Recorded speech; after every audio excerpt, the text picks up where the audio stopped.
Entonces, regulación y emancipación.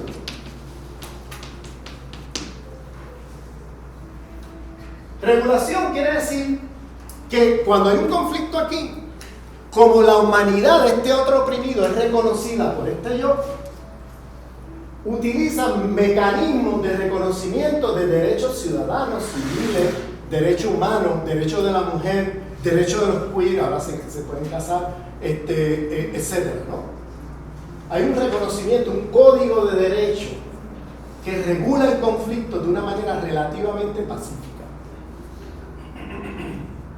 con momentos excepcionales de violencia. Y hay discurso emancipatorio, es decir, se reconoce la autonomía, la libertad, la individualidad de los sujetos oprimidos aquí, porque su humanidad no está en cuestión. Entonces se reconoce el discurso de los derechos de la mujer, el discurso de los derechos de los trabajadores, el discurso de... ¿Bien? El derecho a su autonomía, a su libertad, a su individualidad, etc.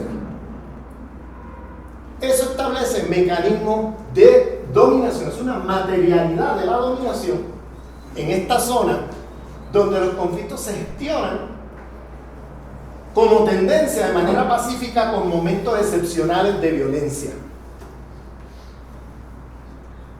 Eso está claro, ¿no? Eso es lo que yo llamo vivir una opresión aminorada por el privilegio racial, que eres visto como un humano, como un igual por el sujeto opresor, y hace que la materialidad de la dominación se haga y se realice de otra manera muy distinta a la que ocurre en la zona del océano, donde aquí la materialidad de la dominación pasa por mecanismos fundamentalmente de violencia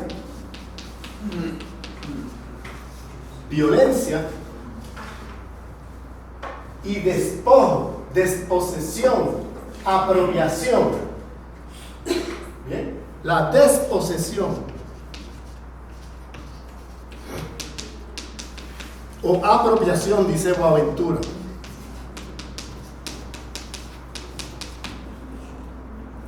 Es decir, cuando hay conflicto en esta zona, el conflicto se gestiona. Fundamentalmente el sistema usa para gestionar el conflicto ahí métodos de violencia, métodos de despojo descarado de los recursos de todo, porque la humanidad de esos sujetos está en cuestión, y por tanto todo lo que tiene que ver con códigos de derecho, aunque este sujeto sea formalmente un ciudadano del país, el código de derecho colapsa aquí. Colapsa porque como no es visto como un igual, porque su humanidad es puesta en cuestión, entonces aquí todo vale. La vida de estos sujetos no vale un céntimo. Por tanto, la violencia, el despojo, la apropiación es el mecanismo por excelencia usado en esta zona para gestionar los conflictos.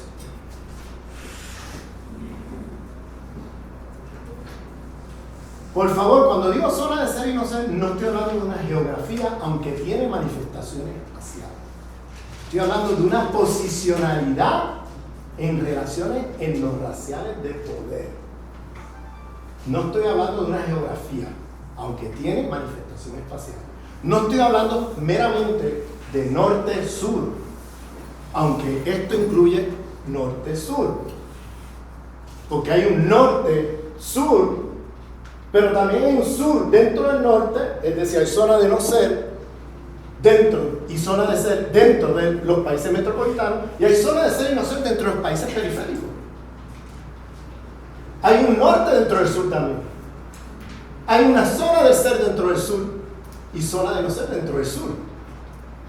Entonces, esto lo podemos ver desde lo global, norte-sur, a lo nacional, regiones de México, que son consideradas zonas de ser y no ser, Ciudad de México con zonas de ser y zonas de no ser, comunidades locales con zonas de ser y no ser. O sea, lo pueden ver desde lo local hasta lo global. Porque de lo que estamos hablando aquí es de una posicionalidad en las relaciones de poder en los raciales globales. Y que se manifiesta de lo global hasta lo más local. Y lo que puede ser en un momento, usted puede ser, con respecto a otra zona, usted puede ser zona de no ser. Pero con respecto a otra, usted puede ser la zona de ser.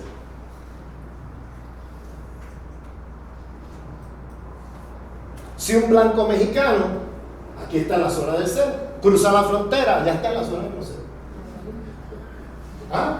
Porque allá tu blancura no te sirve de nada. Porque el concepto de blancura americano no incluye al latino blanco de América Latina. Ese está clasificado como hispano-latino. Y usted puede ser rubio de ojos azules y usted es un puertorriqueño en el sur del Bronx en Nueva York y usted está en la zona de no ser. A usted no lo salvan sus ojos azules. Tenemos que romper estos esquemas de cómo pensamos en racismo para poder entender la magnitud de lo que está hablando Fanon y la grandeza de Fanon.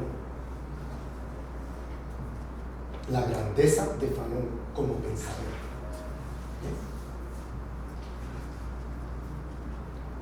Fíjate que escribió en 1950 y todavía estamos discutiendo. La grandeza de W.B. Du Bois, el sociólogo más importante del siglo XX en el mundo. Y nunca tuvo un puesto estable en la universidad porque era negro. Hoy leemos y citamos a Du Bois y los autores blancos, sociólogos de esa época que lo tenían marginado de la academia norteamericana, nadie los cita porque lo que produjeron de conocimiento no sirve para nada. Du Bois sigue siendo vigente.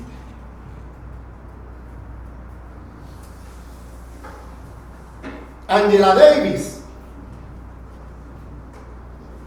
una de las activistas más importantes del movimiento negro norteamericano, su obra sigue siendo vigente. Porque tocó en la llaga de los problemas de este sistema mundial. Y los teorizaron desde la experiencia de un sujeto en la zona de no ser. Entonces, déjenme poner el ejemplo de lo que me refiero con estos mecanismos, porque esto es una materialidad. La dominación es una materialidad, no es una cosa abstracta. Es fundamental para entender cómo se vive la opresión de clase aquí y cómo se vive la opresión de clase acá. Lo que hace el eurocentrismo es agarrar y establecer categorías abstractas, universalismo abstracto. Formalmente yo vengo y demuestro que un proletario aquí es un explotado y un proletario acá es explotado también. Entonces yo digo, tan explotado este como aquel, proletarios del mundo unidos. Y resulta que este de aquí no se quiere unir al de aquí. Y resulta que este de aquí quiere poner una muralla en la frontera para que estos de aquí no lleguen allí. ¿Ah? Porque tú no puedes pensar con categorías de universalismo abstracto como hace la tradición eurocéntrica y el 95% de los marxistas. La experiencia de vida vivida de un proletario explotado aquí o acá es cualitativamente, no cuantitativamente, cualitativamente muy distinta. Y ahora es donde voy a aterrizar con ejemplo. Un obrero en la Boeing Company, ¿sabes? La Boeing, la compañía de aviones en Seattle, en los Estados Unidos, ¿no? O un obrero en la Airbus Company, en el sur de Francia, que se gana 150 euros al día, a la semana, no, la hora,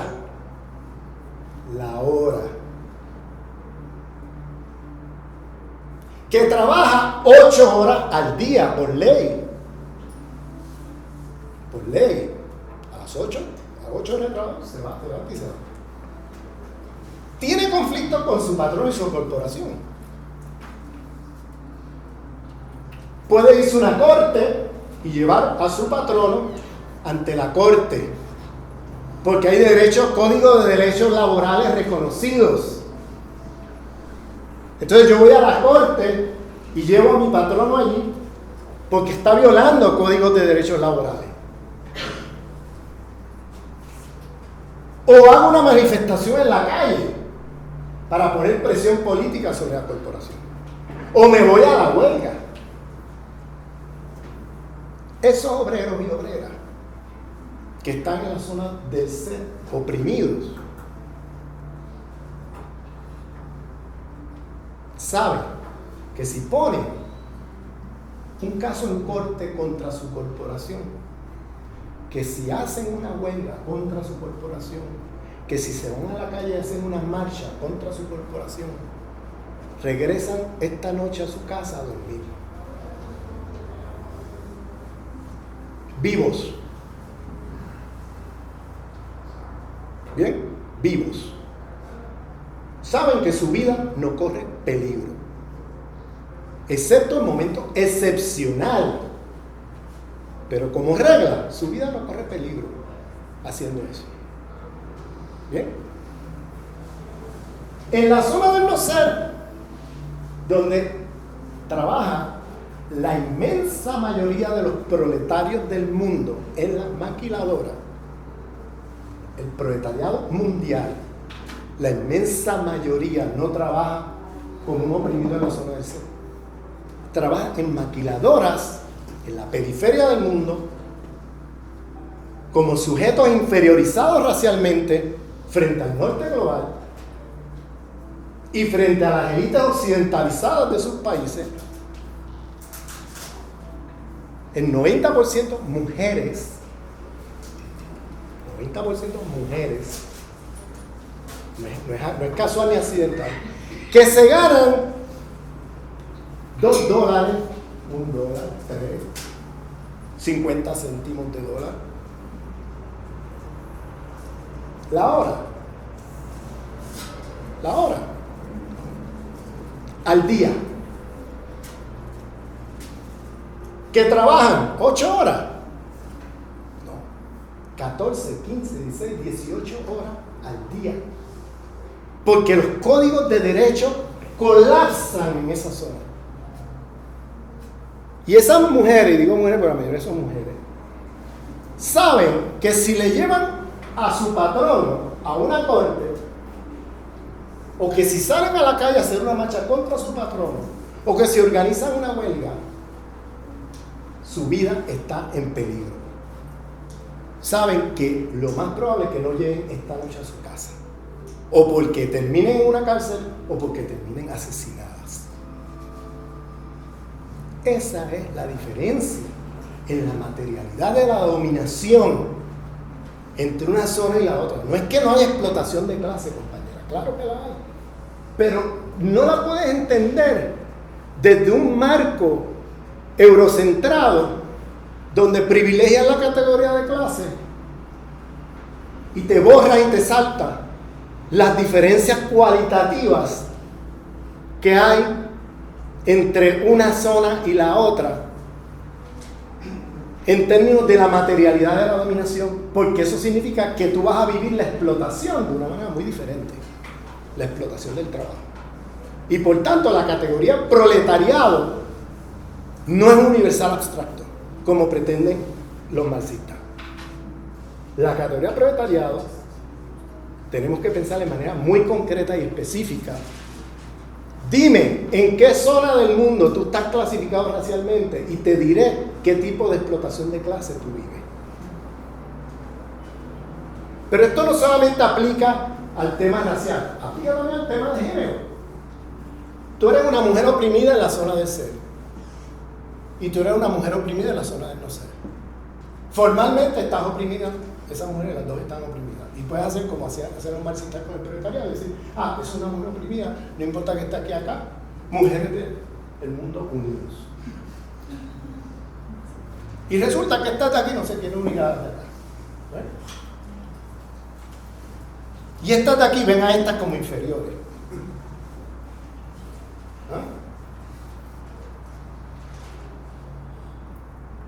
De manera que no podemos hacer ahora de la categoría la mujer otro universal abstracto.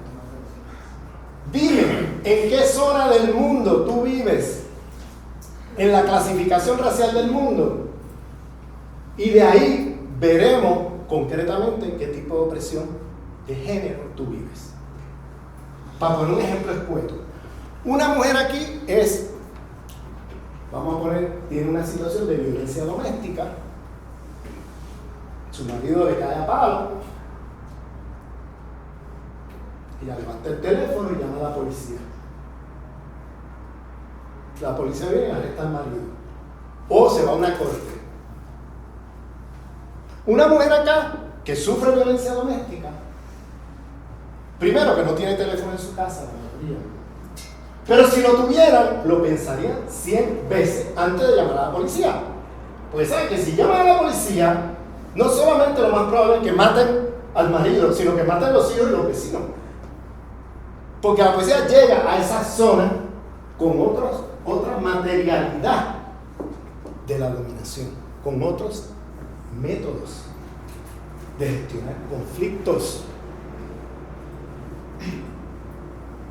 Entonces no me puedes hablar la mujer blanca mestiza que está en la zona oprimida, en la zona del ser, no vive la misma experiencia de opresión que una mujer indígena, afro o mestiza en la zona del no ser.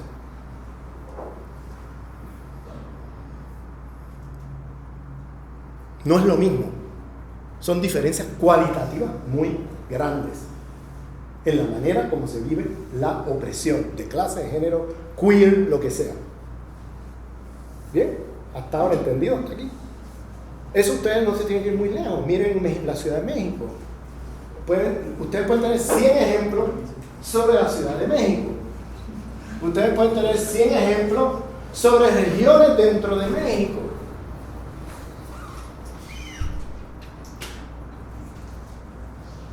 Miren lo que está viviendo México. Observen cómo se gestionan los conflictos en diferentes zonas de México. Hay zonas de México que no se permiten usar métodos de violencia o de posesión, porque son las zonas de los sujetos que están acá. Acá en México las mujeres dan a luz enfrente de los hospitales o en la calle. Las mujeres de la zona no sé.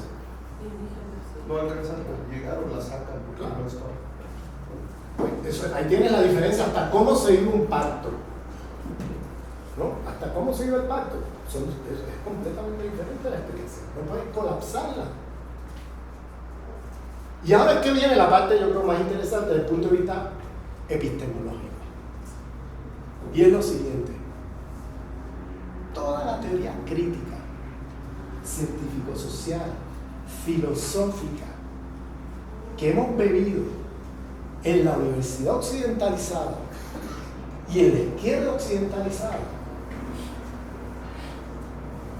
son teorías que nacen de la experiencia histórico-social concreta de un oprimido en la zona del ser. De aquí, de esta experiencia. Toda la teoría crítica, científico-social, filosófica, histórica, que hemos bebido en la universidad occidentalizada o en la izquierda occidentalizada, está montada sobre la experiencia histórico-social de sujetos oprimidos en la zona del ser. Suena abstracto, ¿no? Vamos a aterrizar otra vez. El marxismo. ¿Qué es el marxismo? Como teoría crítica, es una teoría que da cuenta de la explotación del trabajo de un proletario con apellido europeo. Y es una teoría crítica que da cuenta de la explotación de un proletario europeo, pero no da cuenta de lo que es la explotación del trabajo en la periferia, en la zona del no ser, de lo que significa ser un esclavo en ese mismo sistema capitalista, de lo que significa ser un sujeto colonizado con formas autoritarias de organización del trabajo, como por ejemplo en una maquiladora, que aunque formalmente aparece como asalariado, no vive de la misma manera la experiencia de explotación del trabajo, porque ahí se ejerce una dominación muy diferente de la que ocurre en la otra zona. ¿Bien? Entonces, no puedes, la teoría de Marx, porque ahora estamos dando cuenta de las implicaciones epistemológicas de todo lo que he dicho, toda la teoría crítica, científico-social, etcétera, que hemos bebido en la Universidad Occidentalizada y la izquierda occidentalizada, son teorías que nacen y se han producido desde la experiencia histórico-social concreta de un oprimido en la zona del ser. Ahí está el marxismo como un ejemplo de una teoría que se produce desde la experiencia histórico-social de un explotado en términos de clase en la zona del ser, un proletario con apellido europeo. Pero no da cuenta, porque no lo pensó, porque no lo vivió, porque estaba en otra zona del mundo, de lo que significa ser un proletario acá, en la zona del no ser, o de lo que significa formas autoritarias de trabajo en las formas de no ser, como la esclavitud, la encomienda, otras formas de dominación y explotación del trabajo. Es decir, Marx no da cuenta de eso. No es que le esté echando la culpa a Marx, ¿okay? Es que Marx no estaba allí, no vivió eso. Él estaba pensando desde Europa. El problema de un proletario europeo, pero él no pensaba lo que era el problema de un proletario o de un esclavo o de un siervo en la explotación capitalista en la periferia. Ese problema no estaba en su espectro inmediato de experiencia histórico-social. Peor, Marx, como hombre de su época, reproducía el orientalismo de la época y pensaba que esos eran pueblos primitivos que para poder liberarse, porque él usó el concepto de modo de producción oriental despótico para hablar de los pueblos primitivos, decía él, que estaban en un modo de producción que se reproducía circularmente y que no tiene historia. Como buen discípulo de Hegel, él decía que no tenía historia. Que esos pueblos son pueblos sin historia. Y entonces él planteaba que para sacarlos de ese letargo, del cual no hay historia, no se mueven, están todo el tiempo en lo mismo, el modo de producción despótico oriental, hay que destruir eso a través de una invasión imperialista occidental, que traiga la civilización superior occidental a esos países para que entonces entren en la rueda de la historia. Ese era el planteamiento de Marx. Por eso Marx terminó apoyando la invasión británica de la India y la invasión norteamericana del norte de México. En vida, cuando vino la invasión aquí, Marx se alineó del lado del imperio. En la robo de tierras que hicieron los americanos al norte de México. En la colonización que hicieron de lo que hoy es el suroeste de Estados Unidos, que era el norte de México. Marx se posicionó del lado del imperio, porque él veía a México como una banda de indígenas, primitivos, etcétera, y que para sacarlos del letargo de su inferioridad cultural, había que traer la civilización occidental. Y eso solamente se lograba con una invasión imperial. Por eso Marx, como hombre de su época, estaba incrustado en todo eso, ¿no? Entonces, con eso no vamos a quitar las aportaciones de Marx, ¿eh? Pero hay que ver los límites, porque esos límites no nos sirven a nosotros para nada. Hay que superar los límites de Marx para filtrarlo desde otra geopolítica y corpopolítica del conocimiento, para entonces ver qué nos es útil y qué no es útil de estos autores eurocéntricos de la izquierda occidentalizada. Bien, entonces Marx, proletarios europeos. Psicoanálisis, como otra teoría crítica. Freud, ¿no? Las neurosis de las clases medias blancas austríacas. ¿Bien? Que como dice Fanon en Piel Negra, Máscara Blanca, el complejo de Edipo no existe en el mundo de los sujetos colonizados. En el mundo de los negros colonizados y esclavizados. El complejo de Edipo no es universal. No lo puedes extrapolar así al resto del mundo. Eso es propio de las clases medias austríacas. Entonces no puedes agarrar la experiencia histórico-social de opresión aquí y hacer una teoría ahí que luego se piensa como universal y que pretende dar cuenta de todas las opresiones del mundo, incluyendo las de acá. A pesar de que la diferencia cualitativa entre esto y esto es enorme, ¿no? Pero se saltan eso con el universalismo abstracto y dicen, esto es un proletario, esto es un proletario, y extrapolan, esta es una mujer oprimida, y extrapolan los métodos teóricos de teoría crítica, pero además los métodos de liberación de una zona a la otra, como si fuera lo mismo. Y eso es un colonialismo desde la izquierda. Ahí se incurre un colonialismo desde la izquierda. Por eso es que acá se produce un feminismo negro, y se produce un feminismo indígena, y se produce un feminismo islámico, porque las teorías críticas de una opresión de la mujer aquí, del feminismo occidental, no da cuenta ni agota la experiencia histórico-social de opresión de una mujer acá. Entonces tienes que producir otro tipo de teoría acorde a esta realidad. Pero el eurocentrismo es tal que seguimos buscando aquí la respuesta a los problemas de acá, a pesar de que las formas de opresión acá no tienen mucho que ver con las de acá. A pesar de que la realidad histórico-social de aquí no tiene que ver mucho con las de acá.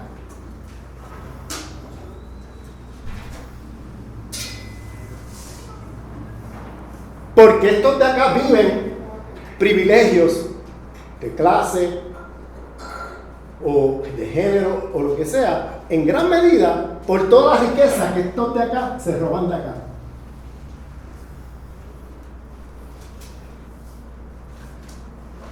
Lo que les permite entonces gestionar los conflictos de otra manera, materialmente, pero además, porque estos sujetos son vistos como humanos, mientras que por este sujeto, mientras que estos no son vistos como humanos, ni por esto ni por esto.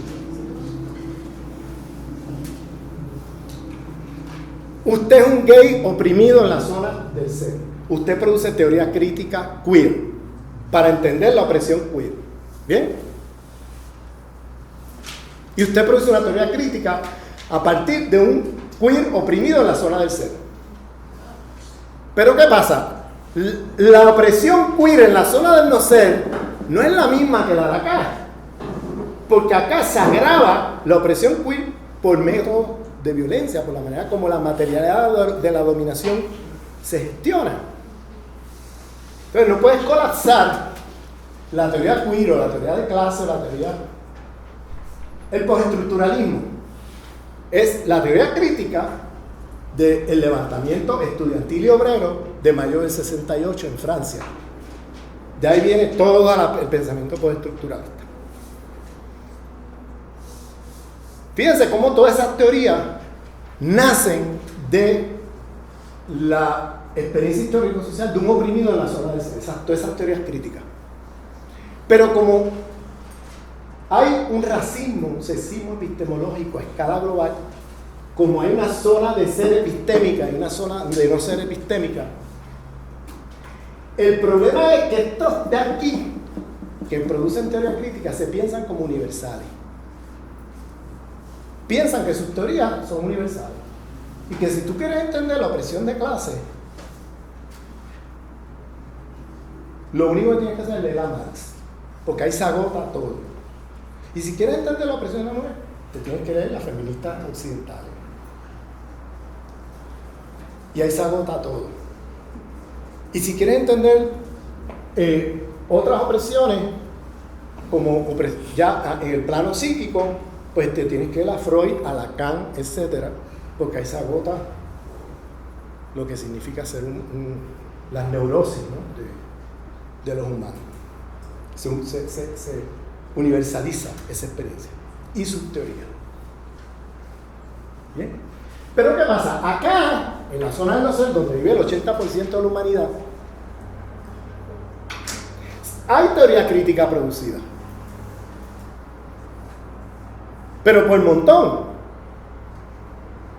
Lo que pasa es que las estructuras racistas, sexistas, epistémicas son inferiorizados frente a los autores de acá.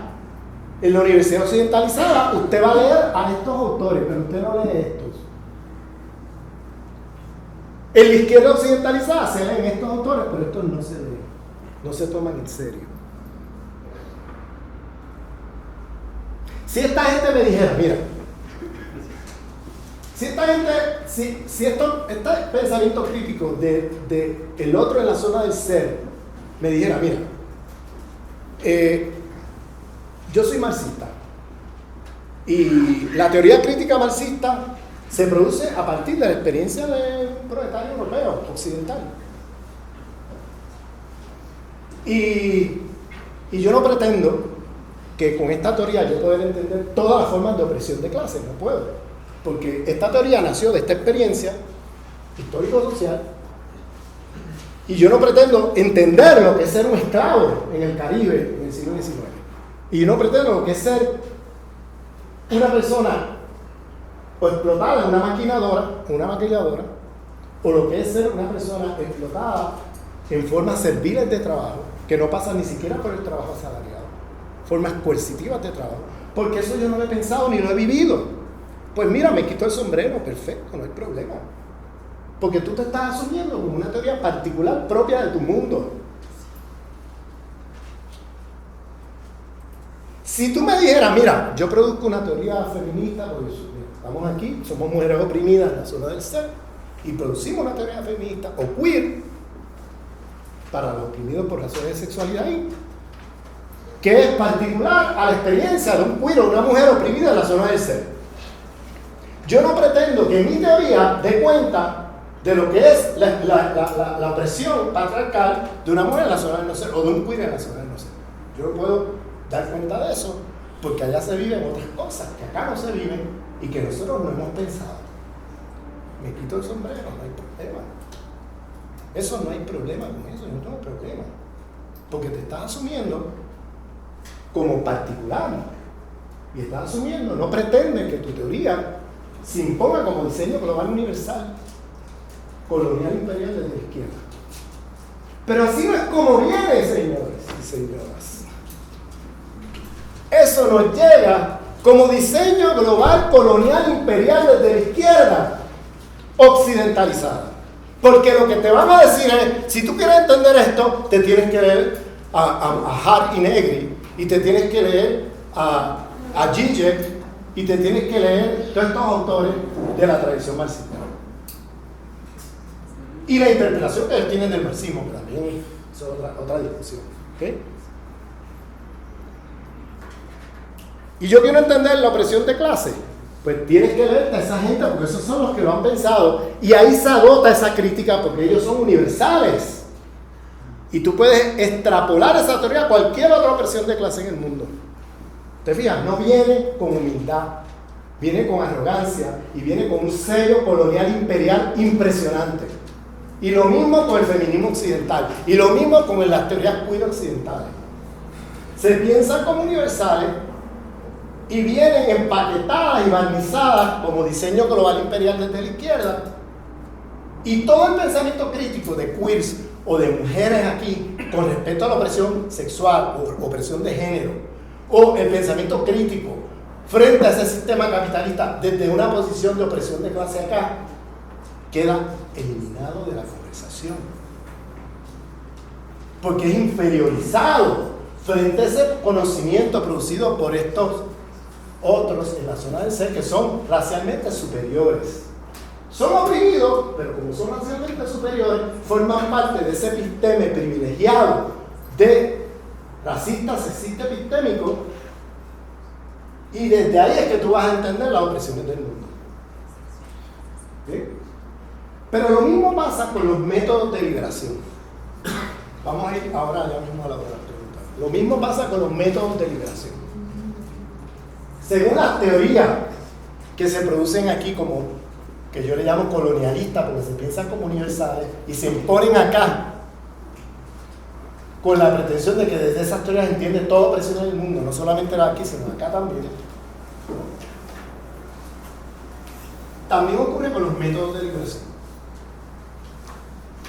Los métodos de liberación no pueden ser tampoco los mismos los que se hacen aquí que los que se hacen acá. No pueden ser tampoco los mismos.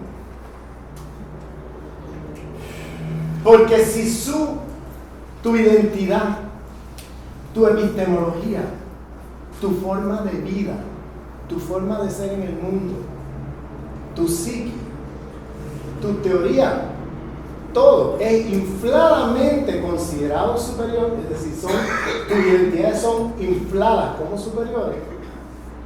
En esta zona, el camino de la descolonización ahí requiere de antiesencialismo radical.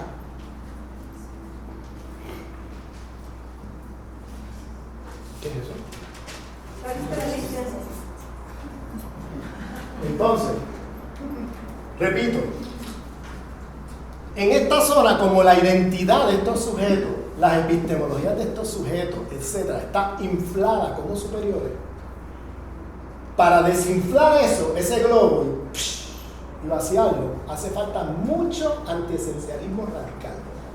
En esa zona, el método antiesencialista radical constituye un método de descolonización, porque es una manera de tú desinflar identidades exageradamente superiores, epistemologías superiorizadas de manera exagerada, formas de ser, de vivir en el mundo superiorizadas de manera exagerada. Entonces el camino de la descolonización pasa ahí por desinflar algo que está exageradamente inflado.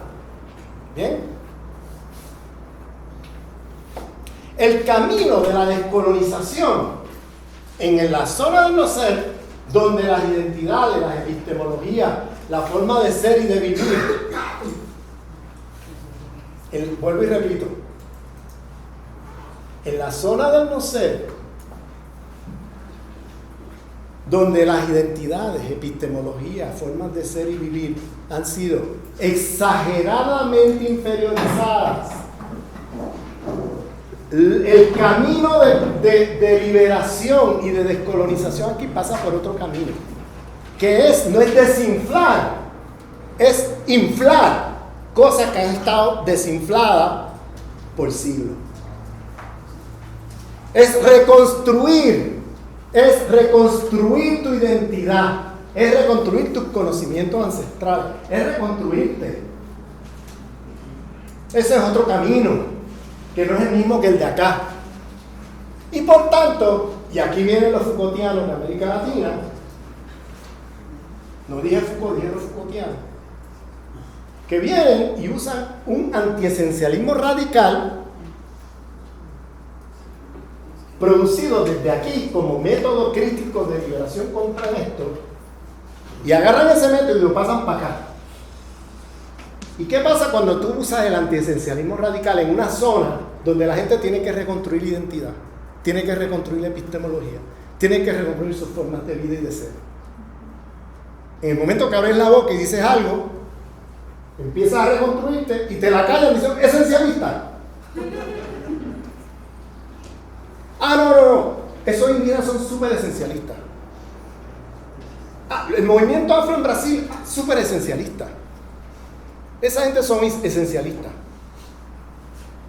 Entonces se agarra un método crítico de liberación como el antiesencialismo radical usado en la zona por el otro, en la zona del ser, donde ahí las identidades están infladas como superiores, donde ahí las formas de conocimiento están infladas como superiores, donde ahí es necesario desinflar, y por eso el antiesencialismo radical tiene una función ahí progresista. Tú lo pasas para acá y se convierte en un proyecto colonial, porque entonces te conviertes en el colonizador, que no vas a dar espacio a que los sujetos subalternos hablen. Y luego viene la pregunta, ¿pueden los subalternos hablar? Mira, he estado hablando toda la vida, ¿okay? Que no lo hayas escuchado, eso es otro problema, ¿okay? Pero hablar, he estado hablando toda la vida. Entonces tú agarras ese antiesencialismo radical, lo pasas para acá y se convierte en un proyecto colonial, porque entonces lo estás dando oportunidad al sujeto colonizado de levantarse del piso, de reconstruir su identidad, sus conocimientos, etc. Porque en el momento que intenta hacerlo, viene el radical occidentalizado de la izquierda a decirle, tú eres esencialista. Cállate la boca, tú eres esencialista. A darle un tapabocas. Y a mantenerlos nuevamente silenciados, como ha hecho todavía este de acá. El opresor de la zona del centro. Pero ahora viene la opresión desde este otro lado. Y este otro, de la zona del centro, no estoy hablando meramente de la izquierda occidental en los Estados Unidos y Europa. Estoy hablando de la izquierda occidentalizada de América Latina. Yo nunca vi a Foucault movilizar el antiesencialismo radical contra ningún movimiento social. En cambio, yo veo el 90% de los Foucaultianos en América Latina, y espero que esto esté grabado y lo cuelguen en internet para que lo oigan. Yo veo los Foucaultianos, el 90% de los Foucaultianos en América Latina, movilizando el antiesencialismo radical, no contra el Estado y el poder, como hacía Foucault, sino contra los movimientos sociales. Peor, contra los movimientos sociales inferiorizados en la zona del no ser. Entonces, es un proyecto colonialista, blanco, criollo, de izquierda. Yo creo que Foucault, si estuviera vivo, o sea, vuelve a la tumba, si ve eso. Porque Foucault, yo creo que jamás se hubiera imaginado que su teoría fuera a ser utilizada de una manera tan perversa como está siendo usada por los Foucaultianos de América Latina hoy. Entonces, no puede colapsar ni la teoría crítica que produce desde la experiencia histórico-social del otro en la zona del ser, de ese otro oprimido en la zona del ser, ni tampoco puede colapsar sus métodos de liberación. Porque si los colapsa y los pone acá, ¿no?, y lo hace como el único posible, se convierte en un proyecto colonialista de izquierda. Fíjense, para terminar, que esta línea aquí, para mí, es yo hago una distinción entre racismo como un principio organizador de las relaciones de poder y racismo y raza como categoría social. Aclaro esto porque yo no quiero que ustedes lean lo que yo estoy diciendo como que el racismo es la última instancia. Si ustedes están oyendo eso, me están oyendo mal, o yo me estoy expresando mal. ¿Bien? Porque el racismo no es última instancia, no hay última instancia aquí. Eso es un dilema de huevo y la gallina. ¿De qué viene primero el huevo y la gallina? Eurocéntrico. Que la gente que estamos en la zona del no ser y luchando por la liberación frente a este sistema, no podemos darnos el lujo de tener ese tipo de debates estériles. ¿Qué viene primero, la estructura o la cultura? ¿Qué viene primero, la clase o la raza o el género? ¿Qué viene primero, la economía o...? Esos son debates de huevo y la gallina. Porque en la zona del no ser, en las zonas colonizadas del planeta, en la periferia del planeta, todo eso ocurre simultáneamente. Y también ocurre acá. Esto ocurre de manera imbricada. Y no puedes caer en ese tipo de simplificaciones. Marx puso una sola línea de superestructura e infraestructura en un prólogo que hizo a una publicación. Nunca más dijo eso en toda su obra. Nunca más escribió más de eso, de superestructura e infraestructura, en ninguno de sus manuscritos publicados y no publicados. Y sin embargo, ese es el catecismo del marxismo. Superestructura, infraestructura. La economía determina la superestructura, ¿verdad? Y Marx nunca tomó eso como una categoría en serio en ninguna de sus publicaciones. Pero eso es lo que se hace reciclado, ¿no?, como marxismo. Entonces, lo que yo estoy diciendo aquí es que aquí hay una interseccionalidad, un enredo de opresiones que son imbricadas, que no están autonomizadas, una aquí, una aquí, una acá, ni tampoco es que una determina a todas, que están todas ocurriendo al mismo tiempo, tanto aquí como acá, pero que la raza es un principio organizador, en el sentido de que raza-racismo organiza cómo tú vas a vivir la multiplicidad de opresiones. Raza como categoría social sigue existiendo aquí y acá, pero como principio organizador es otra cosa. Esto es una línea analítica que nos pone Fanon ahí. Es una línea analítica. Porque aquí existe raza como categoría social. Estos son racializados, pero como superiores, pero son racializados, ¿no? Estos son racializados también, pero como inferiores. Ahí tienes raza como categoría social, que puede ser marcado por color en unos casos, en otros casos por religión, en otros casos por identidad étnica, etc. Pero es categoría social, como es una categoría social, género, clase, sexualidad, etc. Pero yo estoy diciendo otra cosa aquí, que raza no es solamente una categoría social, sino que analíticamente es un principio organizador de todas las relaciones de opresión, porque las atraviesa de tal manera que el sistema que vivimos divide el mundo de esta manera. No es que yo quiera que sea así, no me malentiendan, es que es así como se clasifica la dominación, la explotación en el mundo.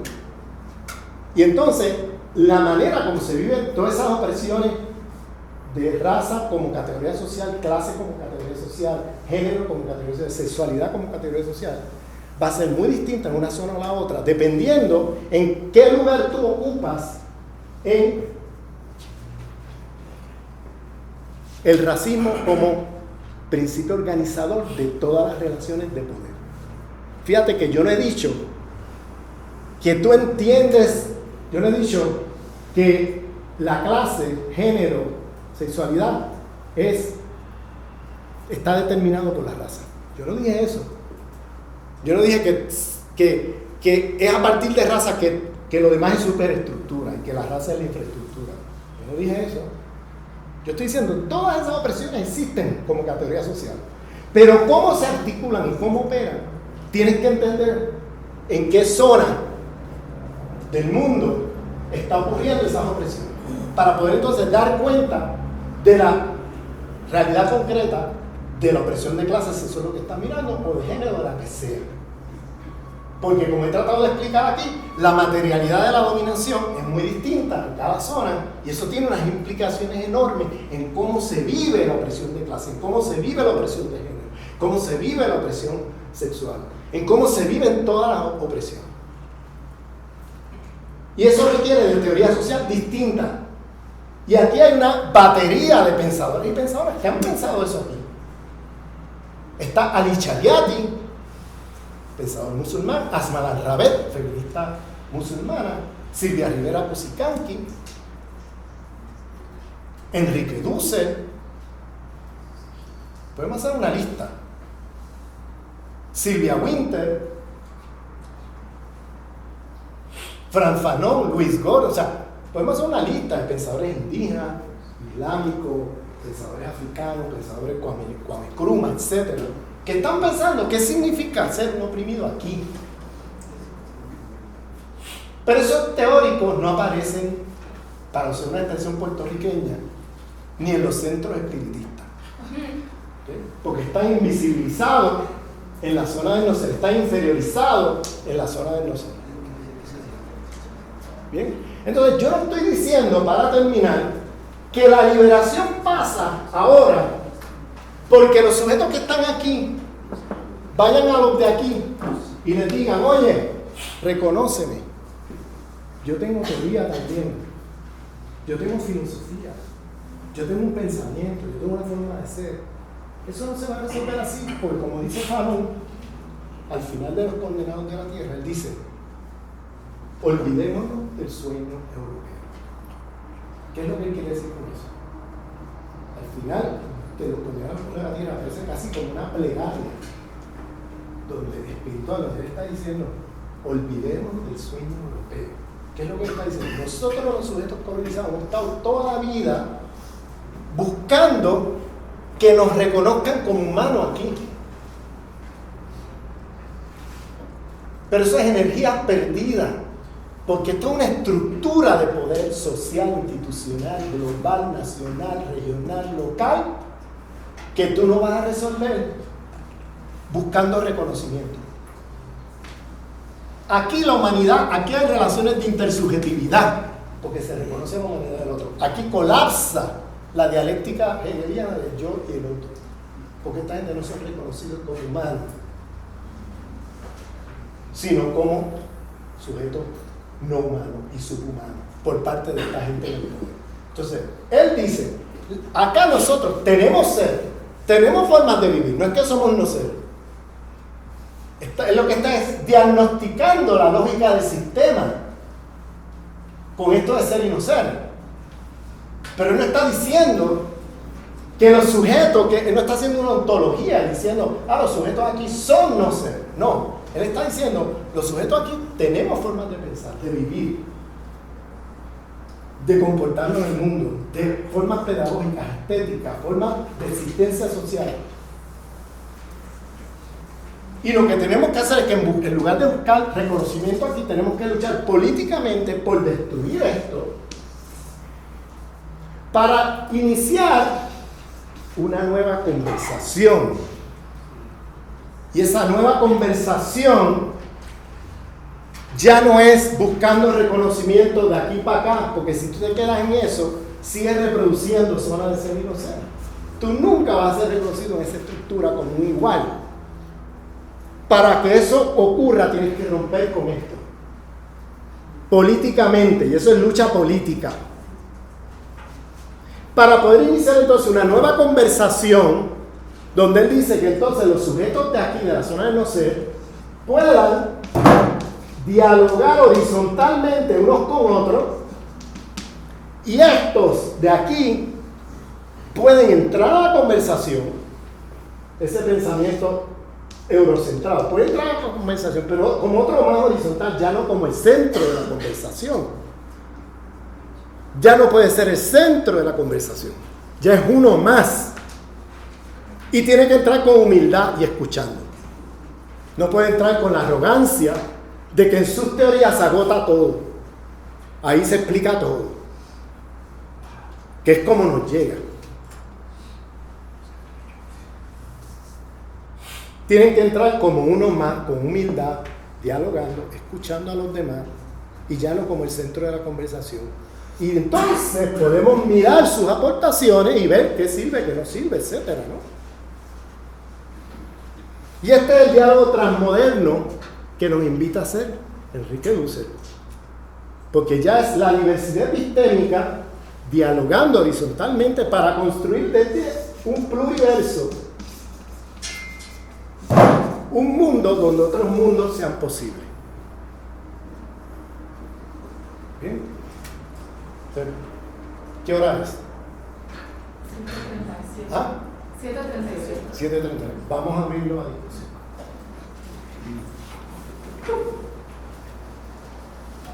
Adelante. Hay una conferencia de René Zabaleta, poco antes de morir, en donde él hablaba ante un colectivo marxista y él decía que el marxismo no era ni piedra filosofal ni suma feliz, sino más bien era un concepto, bueno, una tradición de pensamiento en constante reelaboración, ¿no? Entonces no había que tomarlo. Perdóname, no te estoy oyendo bien. ¿Qué dijiste? Como por el sonido, ¿no? Ok. Va de nuevo. René Zabaleta, en una conferencia que dio ante un colectivo marxista, dando sus al final de su vida.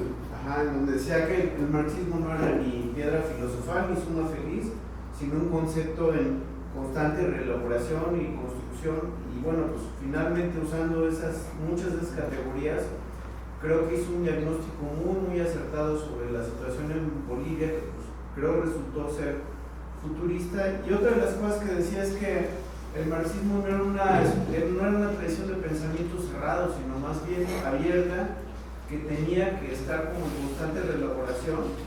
Y bueno, pues los debates que he leído, que he seguido sobre este tema, pues creo que los marxistas latinoamericanos reconocen perfectamente toda esta cuestión de la necesidad de reelaborarlo, pues toda vez que había vacíos de conocimiento fuera de Europa, ¿no? Entonces, me parece que esto ya está muy trabajado, pero no consideraría que por eso habría que descartar la tradición marxista.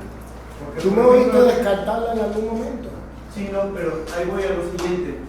Por ejemplo, en la cuestión de las relaciones internacionales, toda la interpretación que hacen Gunder Frank, hace Antonio Los Santos y varios, de centro-periferia, a mí me parece que es clave para entender el funcionamiento del sistema internacional. Mañana me vas a oír hablando de eso. Y muchas de esas cosas que se mencionan de otra Hoy me manera. oíste hablando de eso. Yo usé centro-periferia, yo usé esa categoría. Pero entonces, No entiendo la pregunta. Por eso Sí, estoy sí, respondiendo. pero ahí a lo que voy es que no será un poco precipitado como meter a todo a la izquierda occidentalizada y a la escuela occidentalizada y descartarlos sin más. Pero ¿quién te dijo que el marxismo negro es occidentalizado? ¿Quién te dijo que el marxismo mariateguiano lo hemos clasificado como occidentalizado? O sea, yo dije la izquierda occidentalizada en América Latina. ¿Tú sabes de quién estoy hablando?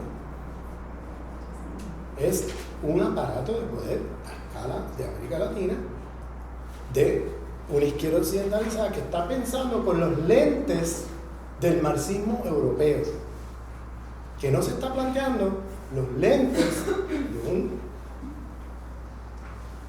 Zabaleta Mercado o de un Mariátegui o de un Enrique Dussel o del marxismo negro de C.L.R. James o el del marxismo negro de Eric Williams o el del marxismo negro de Cedric Robinson. Gunder Frank es El tema no es de dónde tú vienes. No sé si me has seguido aquí. El tema es ni de qué color de piel tú tienes. Ese no es el tema, compañero. El tema es desde qué lugar epistemológico tú estás pensando. Ese es el tema, compañero. Entonces, tú puedes ser alemán o como Boaventura de Sossanato, que es portugués, y se toma en serio las epistemologías del sur y produce una sociología decolonial. Y es portugués, y es un blanco occidental, pero se toma en serio el pensamiento crítico de aquí y produce una sociología decolonial. ¿No? Yo dije ayer, no sé cuántas veces, que el éxito del sistema es hacer que aquellos que socialmente están aquí piensen epistémicamente como los de aquí. ¿Bien? Ahora, hay un marxismo que aplica, hay una izquierda occidental en América Latina, occidentalizada, que lo que hace con Marx es aplicar, y los marxistas es aplicar, son muy diferentes a filtrar. Mariátegui filtró. Él no agarró el marxismo tal cual y lo aplicó así. Él le tuvo que hacer muchas mediaciones, cambios, reformulaciones, etcétera, para hacerlo útil a la realidad de Perú.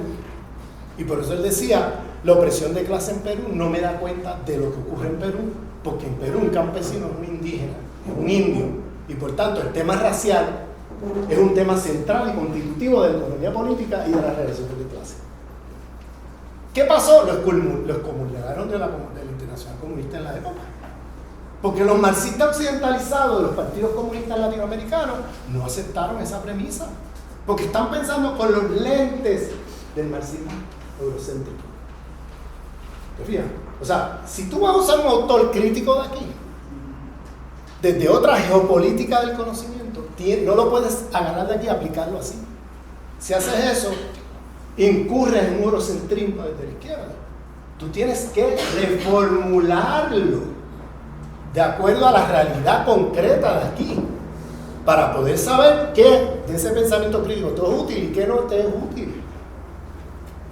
Porque no pensó, Marx no pensó los problemas del Perú, ¿no? Lo mismo que con el marxismo negro. Marx no pensó lo que significa ser un sujeto colonizado, racializado como negro en un mundo blanco, occidental, capitalista, imperialista, colonial. Él no pensó eso, él estaba pensando desde el otro lado.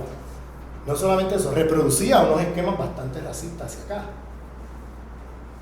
Entonces, ¿qué hicieron esta gente? Tuvieron que reformular la teoría marxista. Y en lugar de ver los procesos de acumulación, que Marx lo veía como en etapas, y la acumulación originaria era una forma de acumulación que desaparecía frente a la acumulación ampliada del capital. En lineal, pues eso era verdad para Europa como centro metropolitano. Eso era cierto. Pero en la periferia, la acumulación originaria ha estado ahí todo el tiempo, simultáneamente con la acumulación ampliada. Entonces tienes que reformular la teoría marxista. La teoría marxista tal cual no te sirve si no haces una reformulación de acuerdo a las realidades de acá.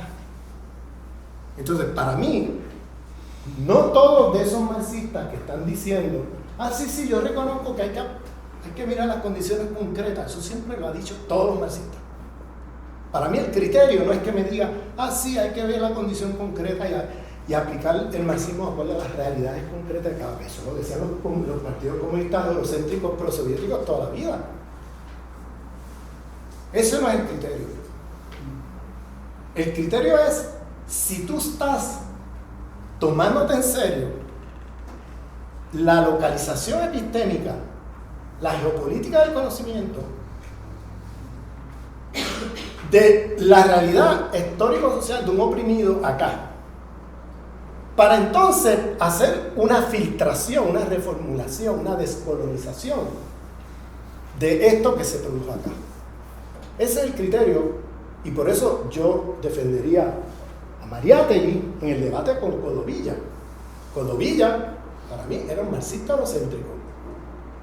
Era el famoso líder de la Internacional Comunista, secretario general del Partido Comunista Argentino, que fue el tipo que lideró la excomunicación de Mariátegui de la Internacional Comunista. Fíjate, entonces, porque me digan, no, en América Latina ya los marxistas reconocen eso y eso está requete superado. No.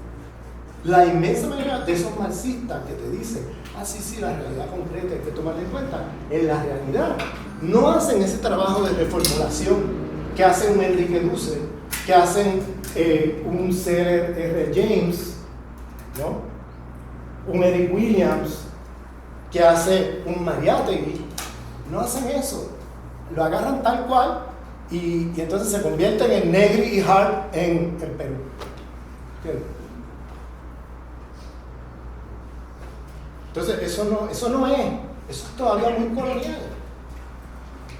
Pero te digo más, el proceso de colonización también tiene que reconocer que si bien en esa tradición de un marxismo decolonial hay aportaciones, ese marxismo decolonial se tiene que abrir a otras aportaciones de otras epistemologías.